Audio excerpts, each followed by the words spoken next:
Years ago, I was playing a gig at a coffeehouse, and afterwards, there was someone that came up to me and started asking questions. And in hindsight, it may be that he was doing a little bit of market research, trying to figure out if there was a niche that he could serve in the music industry. He never came out and overtly said anything, but I gained some experience in marketing, so the kind of questions he was asking me later on led me to believe that he may have been seeing if there was an opportunity for him to be a promoter or help musicians with gigging and stuff like that. And, some of his questions were like, what's the greatest struggle about being a musician right now? And so with live performance really being one of my main focuses at the time, I definitely would have said, bringing out an audience. And we were doing all the right things. I had collaborators, I had songwriting partners, and we performed together regularly. Oftentimes very dysfunctional, but, we made it work. And we would play these gigs, and we try to do all the right things, not just the digital presence, although we did do, sending out emails to the email list and posting to social media and making sure the show dates are up on the website. And I think we would have printed out posters and sent out flyers and made personal requests for people to come to our shows. And in retrospect, too, that it could just be a function of we overplayed the market a little bit, or the same venue one too many times. That sort of trying to attract people to the same kind of gig at the same kind of venue every single time would present some challenges. I just wasn't thinking that at the time, right? I'm just thinking, I want to play shows, and I want to play more shows, and I want to play outside of Calgary, and I want to play everywhere I could possibly book a show. So that's kind of where my mind was at the time. Really, in retrospect, I think it was a great opportunity to gain experience as a live performer.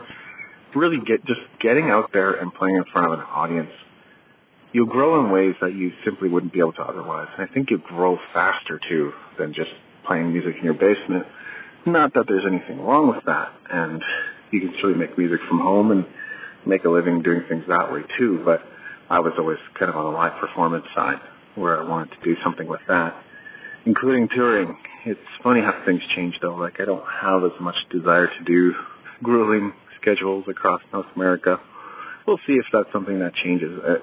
Things can change at a moment's notice depending on the opportunities that come up, right? But just as of now, I'm that doesn't hold a whole lot of appeal for me. I'm looking more so for ways to play a few times per year and make it really special and have people come out to those events, because it's going to be some of the rare moments they'll even be able to see me.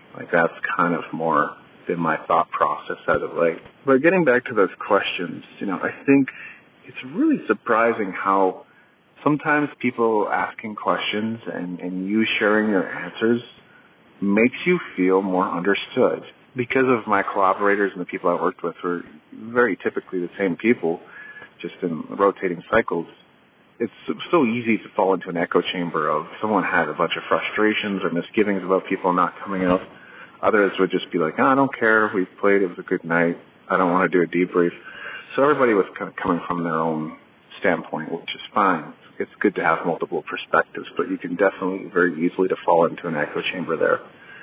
It was really amazing to have someone kind of come up and ask me about what are the struggles and what do you see as being the solutions and what could be done to make this a more enjoyable and fun experience for you, all that kind of stuff. And so I think the thing to remember sometimes is we can be frustrated about where we are in our music career, and yet therapy is often just a question away. If there was someone in your life that could ask you a few questions about what your frustrations are and why you're frustrated and why you don't see things going the way you want them to go, it can actually make all the difference to your emotional state. Unlock the secrets to skyrocketing your productivity, boosting performance, and maximizing profits with my latest premium guide, the Productivity, Performance, and Profits Blackbook. Tailored for independent artists and entrepreneurs, this comprehensive resource is your roadmap to turning ideas into reality. Say goodbye to abandoned projects collecting dust on your shelves or buried in your hard drives. It's time to bring your vision to life. Grab your free copy of the Productivity, Performance, and Profits Blackbook now at davidandrewweeb.com/blackbook. That's WIEBE. Don't miss out on the key to unlocking your success.